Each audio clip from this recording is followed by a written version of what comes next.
امریکہ کے صدر Donald Trump نے ایرانی پاسداران انقلاب کے خاتمے اور فرار کے ساتھ آبنہ ہرمز پر مکمل کنٹرول کا دعویٰ کیا ہے۔ ایک بیان میں امریکی صدر نے کہا، آبنہ ہرمز مکمل طور پر امریکی کنٹرول میں ہے۔ لوگ امریکی بحریہ کی اس ناکہ بندی کو آہنی دیوار کہہ رہے ہیں۔ انہوں نے کہا کہ ایران اس آہنی دیوار کے بارے میں کچھ نہیں کر سکتا۔ پاسداران انقلاب کو ختم کر دیا گیا ہے اور وہ فرار ہو رہے ہیں۔ ٹرمپ نے مزید کہا کہ ایران کی قیادت بے یقینی کا شکار ہے۔ سب سے اچھی بات یہ ہے کہ ان کے پاس پیسے نہیں ہیں۔ ایران کے پاس صرف فیک نیوز ہیں اور مہنگائی کی شرح 300% سے بڑھ چکی ہے۔ آگے ان کی حالت اس سے بھی بدتر ہونے والی ہے۔ ایرانی وزیر خارجہ عباس عراشی نے فرانس اور دیگر مغربی ممالک کی منافقت پر کڑی تنقید کی ہے۔ انہوں نے تنقید کرتے ہوئے کہا کہ فرانس و دیگر مغربی ممالک ایران میں داخلی اختلاف رائے سے نمٹنے کے طریقہ کار پر تہران کی مذمت تو کرتے ہیں، لیکن مشرق وسطی میں اسرائیل کی مبینہ انسانی حقوق کی خلاف ورزیوں اور جارحیت کے خلاف کوئی مؤثر اقدام نہیں کرتے۔ عباس عراشی نے سماجی رابطے کی ویب سائٹ ایکس پر جاری بیان میں کہا، فرانس جیسے ممالک کو انسانی حقوق اور بین الاقوامی قانون پر لیکچر دینا بند کر دینا چاہیے۔ ان کی منافقت واضح اور شرمناک ہے۔ امریکہ کے وزیر دفاع نے لاطینی امریکی ممالک پر مشتمل امریکاز کاؤنٹر کارٹیل کولیشن کے ارکان پر زور دیا ہے وہ عالمی فوجداری عدالت ICC سے علیحدگی اختیار کریں۔ امریکی وزیر دفاع نے عالمی فوجداری عدالت کو شدید تنقید کا نشانہ بنایا اور اتحادی ممالک پر زور دیا کہ وہ عالمی فوجداری عدالت سے علیحدگی اختیار کر لیں۔ پاناما میں خطاب میں انہوں نے کہا کہ ICC قومی خود مختاری کو نقصان پہنچا رہی ہے، حکومتوں اور عدالتوں کے اختیارات چھیننے کی کوشش کر رہی ہے۔ ذرائع کے مطابق امریکہ کی جانب سے ICC پر دباؤ میں حالیہ عرصے کے دوران مزید اضافہ ہوا ہے۔ اسرائیل کے وزیر دفاع کیٹس نے جنوبی لبنان کا دورہ کیا اور جنوبی لبنان میں اسرائیل کے زیر قبضہ علاقوں شام اور غزہ پٹی میں اسرائیلی فوج کو برقرار رکھنے کے اپنے عزم کا ایک بار پھر اعادہ کیا۔ کیٹس نے اپنے دفتر سے جاری کردہ ایک بیان اور ویڈیو کے مطابق یہ بتایا کہ انہوں نے اور وزیر اعظم نے واضح طور پر کہا کہ ہم سیکیورٹی زون سے پیچھے نہیں ہٹیں گے۔ انہوں نے بات چیت جاری رکھتے ہوئے کہا کہ فوج شمالی اسرائیل کی بستیوں کی حفاظت کے لیے یہاں موجود ہے اور اس کی فورسز اس علاقے کو پاک کرنے کے لیے کام کریں گی۔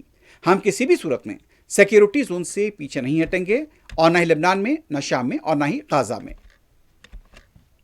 امریکہ کی ریاست ٹیکساس میں امریکی فوج کا AH-64 اپیچی ہیلی کاپٹر گر کر تباہ ہو گیا ہے، جس کے نتیجے میں 2 فوجی اہلکار ہلاک ہوئے ہیں۔ تفصیلات کے مطابق فورٹ ہیڈ فوجی اڈے کی جانب سے جاری کیے گئے بیان میں بتایا گیا کہ ہیلی کاپٹر کوسیلاڈو کے علاقے میں یہ حادثہ پیش آیا۔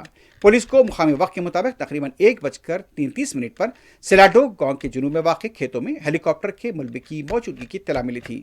جائے وقوع پر پہنچنے والے اہلکاروں نے ملبے میں آگ بھی لگی ہوئی دیکھی گئی۔ حادثے میں دونوں فوجی اہلکاروں کی ہلاکت کی تصدیق کر دی گئی ہے۔ امریکہ کے صدر ڈونلڈ ٹرمپ نے کہا ہے کہ وائٹ ہاؤس کی پریس سیکرٹری کیرولین لیوٹ جاریہ ماہ کے آخر میں اپنا عہدہ چھوڑ دیں گی۔ ٹرمپ نے کیرولین لیوٹ کو بہترین پریس سیکرٹریز میں سے قرار دیتے ہوئے کہا کہ انہوں نے 2018 سے لے کر 2024 کی انتخابی مہم کے بشمول انصاف اور آزادی کے لیے شاندار کام کیا ہے۔